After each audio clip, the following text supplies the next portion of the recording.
सभी मित्रों को माँ प्रेम मीरा का प्रणाम दिल्ली से। कैसे हैं आप सब? आज मैं बहुत दिन बाद कोर्ट के अपडेट्स के लिए आई हूँ यहाँ पर, बिकॉज कोर्ट्स में कुछ ऐसा हो ही नहीं रहा था सॉलिड कि मैं कुछ आप लोगों को बतला सकूं। तो आज मेरे पास सुप्रीम कोर्ट, एसीसी, सीसी सारे अपडेट्स हैं, तो मैंने कहा चलो मैं आप सभी से साझा करती हूँ। सबसे पहले आ जाते हैं हम सुप्रीम कोर्ट पर। सुप्रीम कोर्ट में जो हमारी हेयरिंग थी वो थी 8 सितंबर को, और 51 नंबर था हम लोग का, और आ ही गया नंबर फाइनली तारीख के बाद। और जज साहब ने, अब इसमें ये हुआ कि एक तो हमें एनओसी चाहिए था, हमारे जो एक हैं सन्यासी अमेरिका में जो रहते हैं, उनको हमारे जो वकील साहब थे उनसे एनओसी लेना था, वो हमें एनओसी मिला। और उसके अलावा एक ऑस्ट्रेलिया में जो माँ हैं, जिनके बारे में आगे भी मेंशन कर चुकी हूँ, उन्होंने 8 सितंबर को एप्लीकेशन दी एज ए इंटरवेनर, जिसको जज साहब ने रिजेक्ट कर दिया कि इस स्टेज पर आकर के हम कोई भी इंटरवेनर को एक्सेप्ट नहीं करेंगे, क्योंकि बहुत फाइनल स्टेजेस पे है ये मैटर। ठीक है, सॉरी। तो अब इसमें ये हुआ कि अगली तारीख जो है पड़ी है नवंबर 11 की, 11 नवंबर को अगली तारीख है सुप्रीम कोर्ट में, जो कि हमारे ऑडिट का मैटर है, सभी जानते हैं। अब क्या हुआ, ये उस दिन कोर्ट में एक बहुत ही जबरदस्त बहस छिड़ गई सो कॉल्ड लीगल टीम द्वारा। बहस क्या है, कुछ बहुत ही समझदार हमारे नेतागण कह रहे हैं कि सभी के सभी अपने जो सुप्रीम कोर्ट वाले इंटरवेनर्स हैं, अपना नाम वापस ले लो, अपना ये वापस ले लो, और हम एक फ्रेश तरीके से फाइल करते हैं केस वहां जा करके सीसी में, जेसीसी, एसीसी, जो भी। तो ये तो बड़ा ही मामला बड़ा फनी हो जाएगा, है ना। इतनी लड़ाई लड़ने के बाद, यहाँ तक पहुँचने के बाद, हम सब, मतलब मैं तो खैर उसमें नहीं हूँ, मैं तो as a volunteer, as a सन्यासी वहाँ पर जाती हूँ। लेकिन जिन लोगों ने जो इतने साल के केस को लड़ा, जिनमें हमें पता ही है 4, 5, 6 लोग तो ऑलरेडी विड्रॉ कर चुके हैं अपना नाम, न जाने क्यों, वो तो वही बताएंगे अपना सच, है ना। बट जो बाकी बचे हैं, अगर वो सबके सब विड्रॉ करके फ्रेश तरीके से फाइल करेंगे तो ये बहुत ही हास्यप्रद होगा। और हमारे एक बहुत ही स्वामी जी हैं, बड़े ही जिसको कहते हैं ध्यानी, उन्होंने बल्कि कहा भी कि ये क्या सांप सीढ़ी का खेल चल रहा है, जो मुझे भी यही लगा कि वाकई ऊपर जाओ नीचे आओ, ऊपर जाओ, तो ऑलरेडी हम तो कर ही रहे हैं ये सब एक्सरसाइज। एनीवेज, मैं एक चीज बताना चाहूंगी, सो कॉल्ड लीगल टीम जी और आपके महानुभाव नेतागण, एक व्यक्ति जब एक बार कोई केस डालता है, हाँ, तो वो वापस वही वाला केस नहीं डाल सकता। ये मेरी नॉलेज के हिसाब से ये पक्की बात है। फिर भी अगर उनको लगता है कि वो विड्रॉ करके फिर डालेंगे तो उनकी चॉइस है। मेरे हिसाब से एक व्यक्ति जब एक बार एक सब्जेक्ट पे, एक मैटर पे कोई केस डाल देता है, तो वापस से वो हो सकता है वो एसीसी में जैसे कह रहे हैं, जेसीसी में डाल सकते होंगे, लेकिन जैसे पीआईएल का है, वो ऑस्ट्रेलिया वाली माँ ने पीआईएल डाल के कबाड़ा ऑलरेडी किया हुआ है कि वो पीआईएल, वही वाली पीआईएल दोबारा नहीं डल पाएगी, मतलब उनके द्वारा। कोई और डाले तो नहीं पता, लेकिन एक व्यक्ति अगर वो अपना जो केस डालता है, अगर वो विड्रॉ करता है, ये वो करता है, तो वापस से वो केस नहीं कर पाएगा। ठीक है, तो ऐसा कुछ है। इस तरह के डिस्कशंस चल रहे हैं ग्रुप्स में और सन्यासियों के बीच में, जो कि ऑलरेडी उसमें इंटरवेनर हैं और जो खड़े रहे हैं ओआईएफ के अगेंस्ट। तो अब यहाँ पे एक बात आती है, जब हम आपसी इतनी कलह और ये सब खींचातानी ये सब करते हैं, तो इस सब में सबसे ज्यादा फायदा किसको होता है? हाँ, सोचिएगा, ओआईएफ को।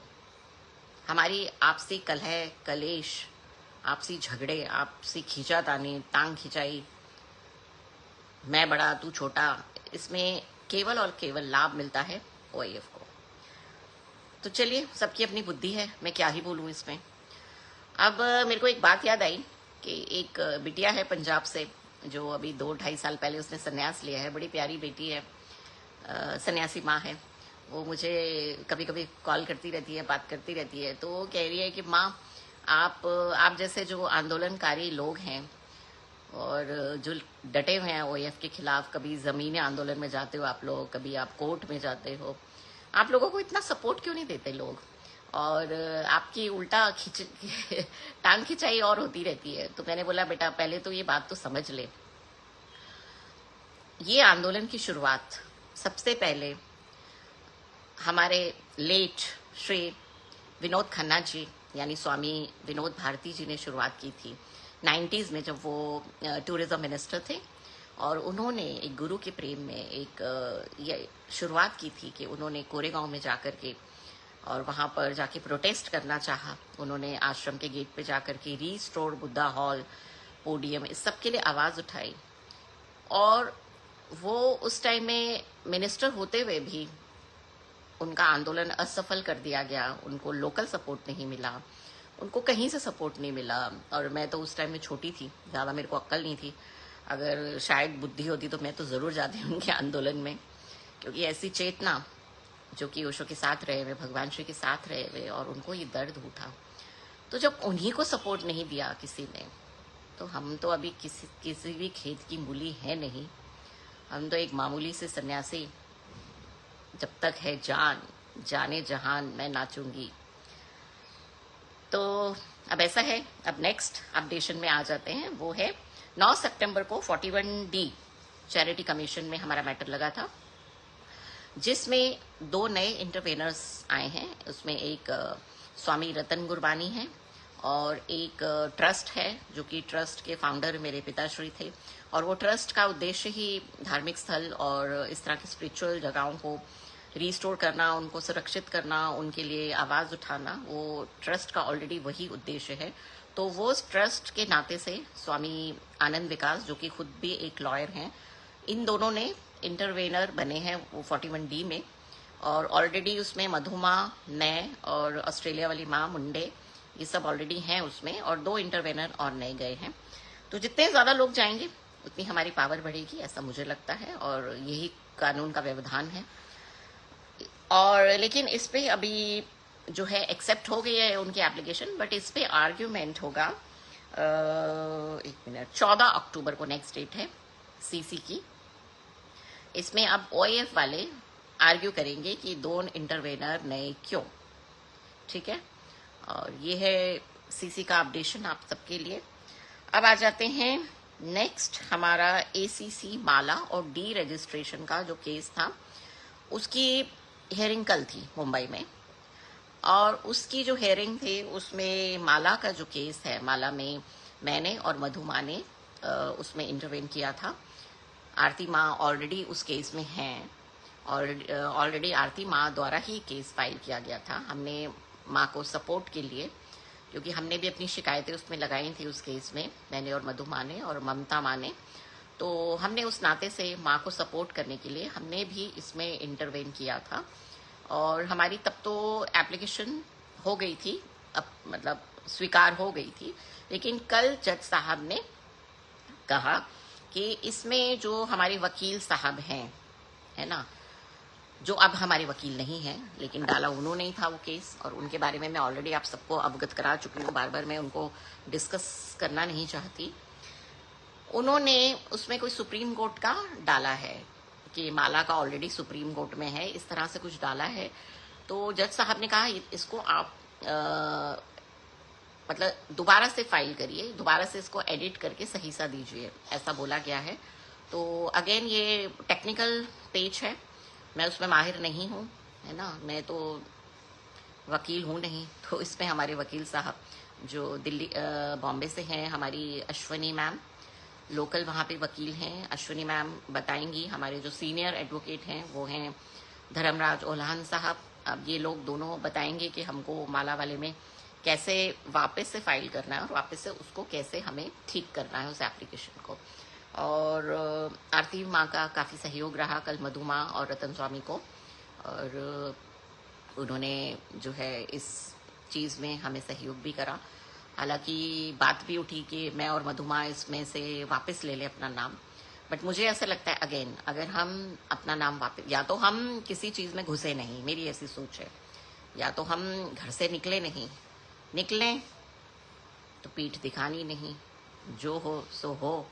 अगर हम इसमें से वापस ले लेते हैं मैं और मधुमा, तो हम माला के मैटर पे कभी भी बात नहीं कर पाएंगे, ना ही हम उस मैटर को कभी उठा पाएंगे।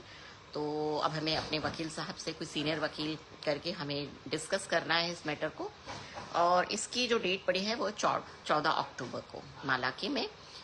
और एक एसीसी में मैटर स्वामी रतन गुरबानी द्वारा, और एक हैं सदा मस्त स्वामी जी जो मस्त ही रहते हैं, उनके द्वारा और मुंडे माँ द्वारा केस डाला गया था डी रजिस्ट्रेशन का एसीसी में, कि इनके जो ट्रस्ट हैं इसको डी रजिस्टर किया जाए, राइट।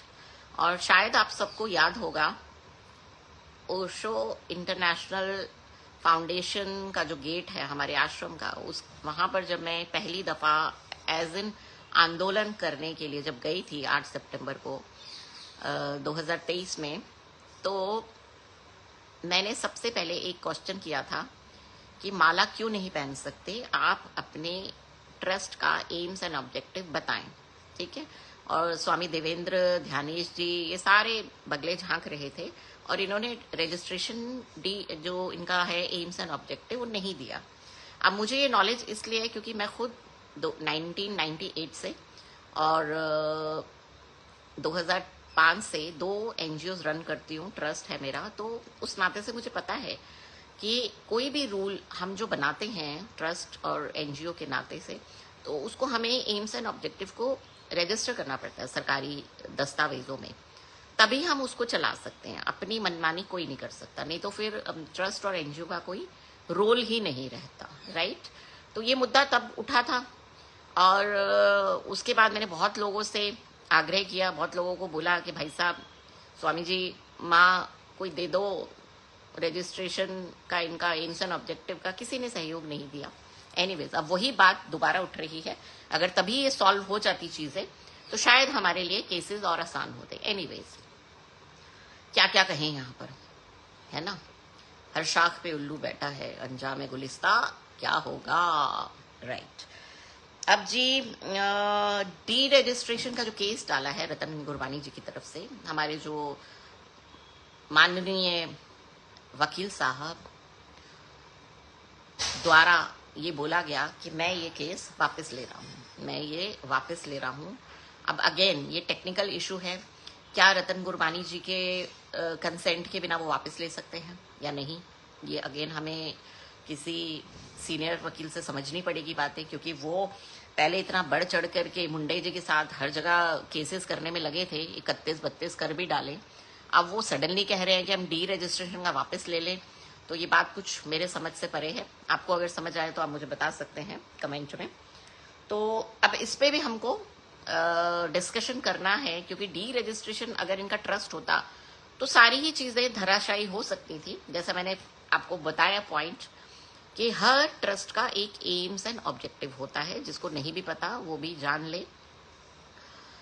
तो अब ये क्यों वापस लेने की बात उठ रही है मुंडे जी के वकील द्वारा, ये मैं नहीं कुछ कह सकती, हमें अपने सीनियर वकील द्वारा ये बात समझनी पड़ेगी। और इसलिए अभी हमारे पास समय है, इसकी डेट है 28 अक्टूबर, ठीक है। तो ये था मेरी तरफ से कोर्ट्स के सारे अपडेशन, और सिर्फ एक ही बात कहूँगी कि अपना प्यार, अपना सपोर्ट, अपनी ब्लेसिंग्स हमें देती रहिए। जितने भी लोग ओआईएफ के अगेंस्ट खड़े हैं मैदान में, चाहे वो ज़मीनी आंदोलन में है, चाहे वो कोर्ट केसेस में है, चाहे वो फेसबुक पे लिखने वाले उसमें हैं, सिर्फ लिखते ही हैं, बात ही उठाते हैं, उन सभी को बस अपना प्यार और अपना सपोर्ट देते रहिए। मिलेंगे बहुत जल्दी, सभी को प्रणाम, तहे दिल से धन्यवाद।